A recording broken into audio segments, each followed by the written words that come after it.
You guys, I can't hide it, are sounding quite bearish on corporate credit markets here in the United States. Just walk me through it step by step as to why, Mark. Sure. So I think the biggest reason is that there's been a fundamental change in the U.S. China relationship. What was a win-win and an expansion of the global pie has turned in potentially to win-lose or even lose-lose. That's significant. That could actually lead to a U.S. recession. It also will impact business sentiment significantly, which will then feed through to labor market, job growth, capital spending, et cetera. The second reason is really valuations. I mean, when we look around the world, we think credit spreads are pretty tight right now, particularly given the view that we think we will have a recession in the next 3 to 5 years. And lastly, there are growing policy risks.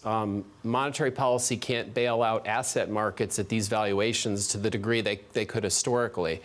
Yes, there's fiscal policy, but with rising populism, we don't really know how that's going to play out. So overall, we think it makes sense to reduce risk right now, particularly in the credit markets. Mark, there is a belief, there might be some pushback, that we haven't really had the full policy response yet to offset some of the weakness. We haven't seen the China stimulus that we could yet see. The Federal Reserve could cut interest rates. Maybe the ECB could do a little bit more on the margin.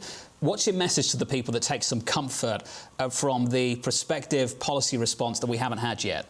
Well, number one, China actually has cut, and they've cut interest rates back in October. So China has increased fiscal spending, and they've also cut interest rates and directed banks to start lending.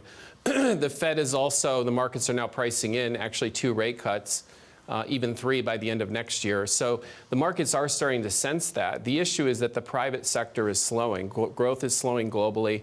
And asset markets are quite frankly on the richer side. So the reality is this is just a repricing of risk assets down to a more lower growth outlook. Well, let's talk about the degree to which some of these markets need to reprice. High yield is now around about 400 basis points over. It was pushing 550 at the turn of the year. I believe it was somewhere in and around 8 percentage points 3 years ago when we had that 2015-2016 scare. Are you looking for a repeat of the 2015-2016 spread? Is that what you're looking for? No, I think the outlook is more for slower growth, not necessarily a near-term recession, although we are worried longer term. I think you're really going to see a lot more winners and losers. If you look at just the trade disputes, the U.S.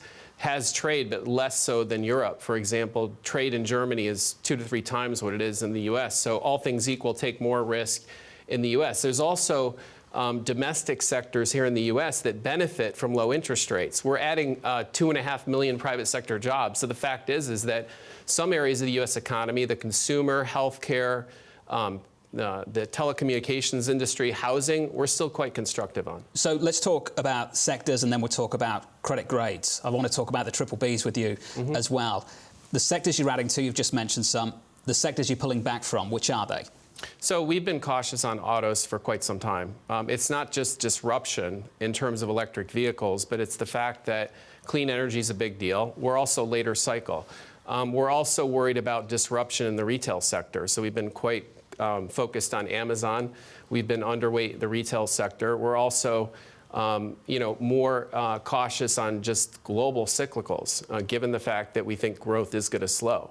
That dividing line between investment grade and high yield, there is so much discussion in global credit about the triple Bs. Now, if the base case over the secular horizon, 3 to 5 years, is a mild recession, what's the base case for what happens to some of those big credits that are sitting just on top of that dividing line?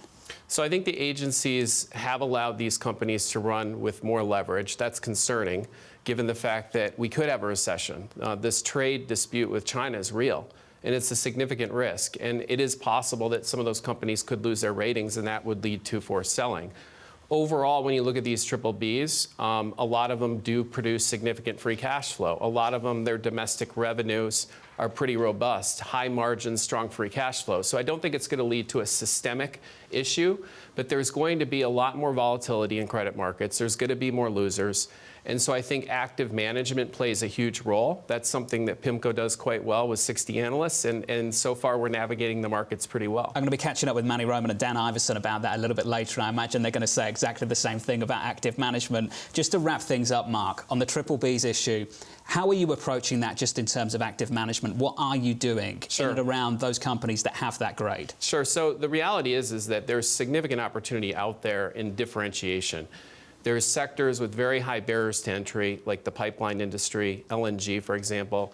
There's sectors that still have pricing power. For example, telecom and cable still have pricing power. And there's also sectors that have secular growth. You have to embrace the global opportunity set. As Mahir said, there's some emerging markets where you've got double-digit growth opportunities. So the reality is that this is actually a market that's going to be good for Pimco. This is something you like, the energy space. Even though we're late cycle, even though you're forecasting base case a mild recession, you still like energy in the United States. Why? So specifically, we like midstream. We think that more of the growth in energy supplies globally are going to come from the United States. The United States has something that the world does not have. We have low-cost production, we have infrastructure, takeaway capacity. We are now among the most lowest cost and most secure energy supplier in the world. That's a game changer. And it's changed dramatically in the last 5 to 10 years. So I think all things equal, the U.S. will win in terms of the energy revolution.